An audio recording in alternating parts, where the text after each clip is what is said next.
Hello football ভাই brother, আশা করি সবাই ভালো আছেন। আসসালামু আলাইকুম।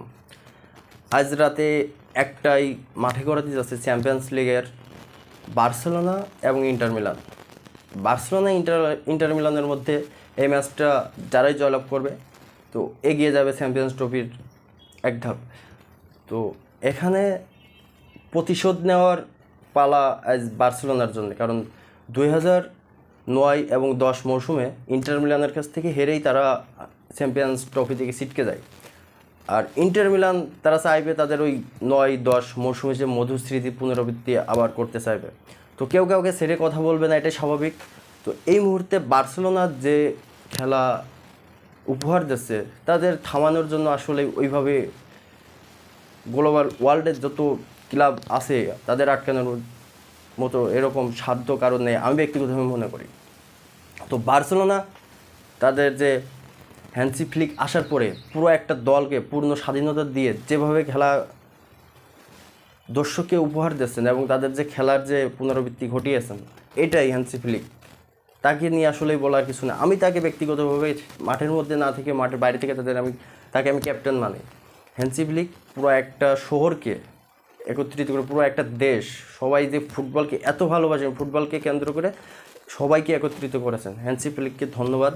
এবং এই ম্যাচে বাড়তি নজর থাকবে রাফিনা, লামি ইয়ামাল এবং পেদ্রি, কারণ পেদ্রি এমন একজন খেলোয়াড়, সে প্রতিনিয়তই আমরা দেখি ম্যাচ সেরা পুরস্কার পায় খেলা শেষে। সে গোল করলেও পায় না বলে, কারণ পেদ্রি যেখানে বল সেখানে সে থাকে। এবং কুইক অ্যাটাকিং যে ফুটবল আবিষ্কার, এটা লামি ইয়ামাল আসার পরে এবং পেদ্রি, রাফিনা এরা আবিষ্কার করেছেন। এবং রাফিনার পায়ে বল এবং লামি ইয়ামালের যে নিখুঁত দুর্দান্ত পাস, এখানে বল গেলে বাড়তি একটা প্রেসারে থাকবে ইন্টার মিলান, এটাই স্বাভাবিক, কারণ তারা কুইক অ্যাটাকিং ফুটবল খেলে থাকেন।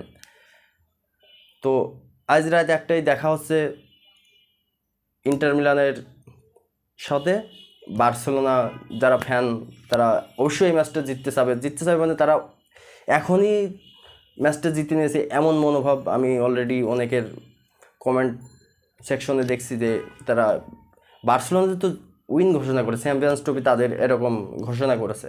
তো এই মৌসুমে আসলেই বার্সেলোনা যেভাবে খেলা করতেছে, এই ট্রফি আমিও ব্যক্তিগতভাবে বার্সেলোনারই দিয়ে দিয়েছি, চ্যাম্পিয়ন্স ট্রফি। তো আরেকটা কথা, ব্যালন ডি'অর নিয়ে ইতিমধ্যেই অনেক কথা শুরু হয়েছে। তো রাফিনা এবং পেদ্রি দুজনের মধ্যে দুজনেই 1-2 নম্বরে আছে, কে আসলেই পাবে, কারণ ব্যালন ডি'অর এখনও খেলা শেষ হতে বেশ কিছুদিন বাকি আছে। তো সব মিলে এখানে তারা কেউ কারোর ব্যালন ডি'অরের জন্য খেলা করবে না, ফুটবল খেলবে না। এখানে যাবে যে দিন শেষে আমরা পুরো বার্সেলোনা যখন জয়লাভ করবে তখন ব্যালন ডি'অরটা আসলে ব্যালন ডি'অরের কাছে চলে যাওয়ার সম্ভাবনা খুব বেশি, নিজেদের কাছে এক ধাপ এগিয়ে যাওয়ার, ব্যালন ডি'অরের কাছে এক ধাপ এগিয়ে যাওয়ার সম্ভাবনা পেদ্রি, রাফিনা দুজনেরই আছে।